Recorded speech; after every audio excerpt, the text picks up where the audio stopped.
안녕하세요. 오늘은 성경을 문자 그대로 받아들이면 안 되는 이유에 대해서 좀 얘기를 나눠볼까 합니다.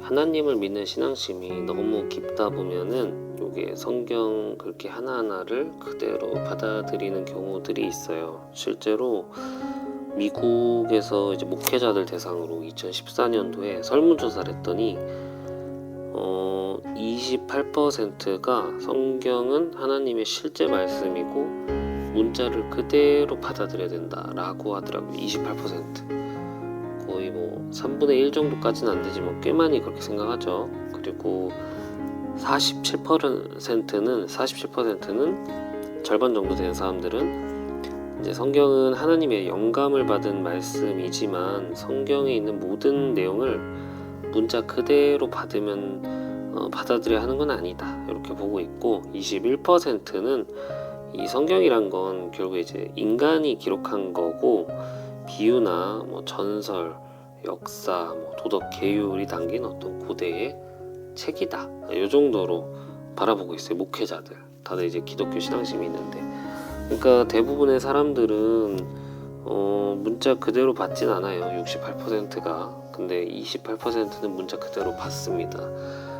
여기에 좀 더 나가서 뭐 성경은 완전 무결하다 이런 관점도 있다고 합니다. 완전히 무결하기 때문에 완벽한 책이다, 이건 어떤 하늘에서 만들어진 책이다 이렇게 받아들이시는 극단적인 분들도 있는데요.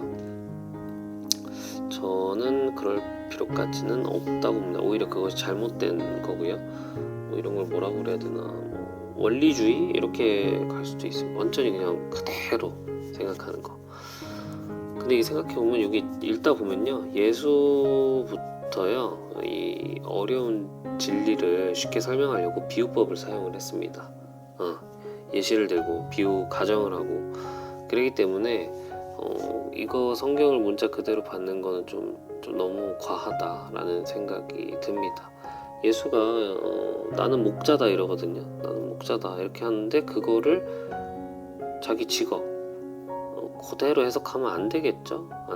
그래서 성경은 수많은 비유들이 있습니다. 예시를 들고 비유를 들고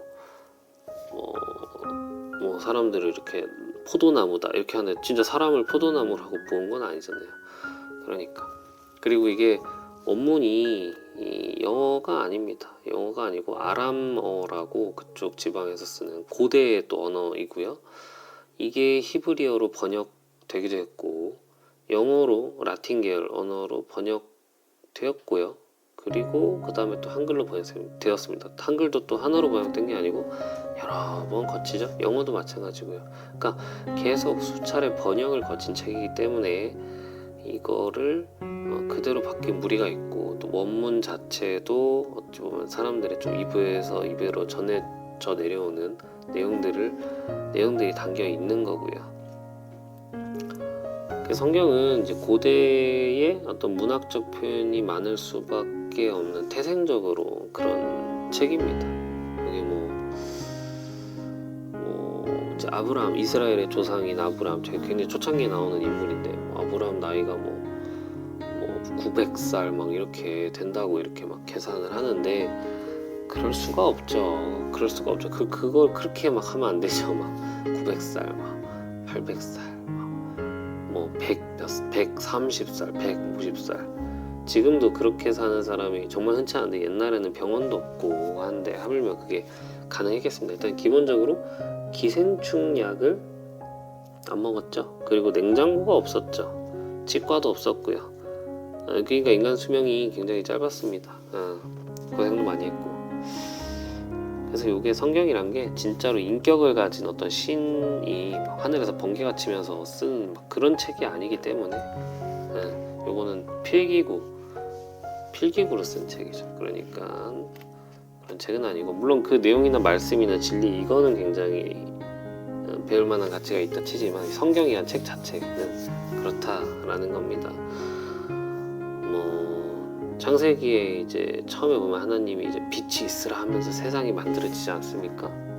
그리고 월요일부터 토요일까지 하루하루 금나와라 뚝딱 하듯이 세상을 만들지 않습니까?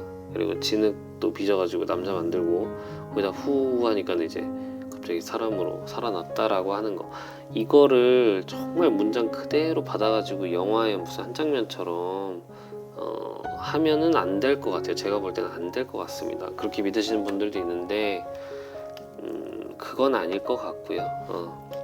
아니라고 봅니다. 그럴 수가 없고요. 우리나라도 뭐 멀리서 찾을 필요 없습니다. 그 환웅 신화 있죠?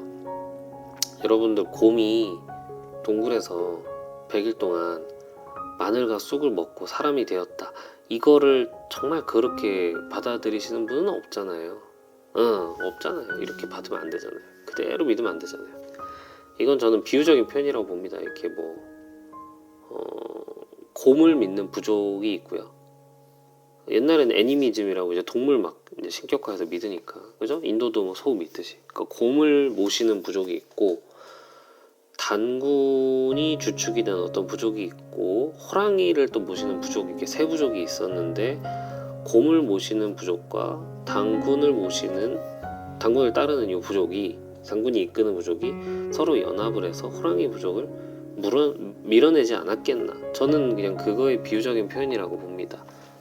진짜 환웅 곰이 여자가 돼서 뭐 단군이랑 결혼했다, 이런 게 저는 연합으로 이런 세력을 이룬 거 아닌가, 그렇게 상징적으로 해석하는 게 더 맞지 않나 싶고요. 뭐 그런 측면에서 저는 이제 성경에서 좀 과도한 그런 것들은 좀 그냥 고대의 비유적인 표현이 아니었겠나, 아니면 상상이 그냥 정말 산물, 어떤 문학적 표현, 어찌보면 아니면 신이 굉장히 전지전능하다는 것을 강조하기 위한 어떤 그런 상상의 문학적 표현이 아니었겠나, 그렇게 생각을 합니다만, 여기까지 하면 또 약간 심심하죠? 그럼에도 불구하고요, 신약에서 그 십자가에 못 박힌 예수님이 부활하는 부분이 있죠. 그러니까 시신을 그 동굴 안에 넣고 문을 돌문으로 닫아놓고 밖에 병사가 지키게 하고 뭐 이런 식이었는데, 갑자기 다음날 아침에 문이 열려있고 시신은 없어지고 뭐 했다는 그런 것들. 부활 자체, 야, 요거는 어떻게 돼야 됩니까? 이걸 믿냐 안 믿냐에 따라서 이제 이게 기독교인이냐 아니냐의 기준점이 된다고들 하는데, 아직은 저는 부활까지는 사실 이게 잘 안 되네요. 사람이 죽었다가, 심지어 그 예수님 그 확인 사살도 하지 않습니까? 창으로 옆에 롱기누스 창으로 해가지고 찌르지 않습니까? 야, 근데 이 상태인데 이 살아난다고? 사실 그리고 그 십자가형이 굉장히 잔인해요. 손도 그렇고, 아니면 손이 아니고 뭐 손목에다가도 이제 못을 박았다고 하는데, 손목에 못을 박으면 이게 어떻게 되겠습니까? 막 뼈가 막 작살이 나겠죠. 다리도 이렇게 포개가지고 이 발등으로 해서 관통해서 이렇게 하는 건데, 사람이 살아남을 수가 없는데, 그렇게 하면 매달려서 이렇게 과다출혈로 쇼크사오죠, 쇼크사. 뭐 그런 것도 그렇고, 뭐 어떤 기적 행하는, 일어나라 하니까 평생을 앉아 계시던 분이 갑자기 일어나면 관절이라든지 이런 근육도 없을 건데, 뭐 그런 것들도 그쵸, 어떤 비유적인 표현일까?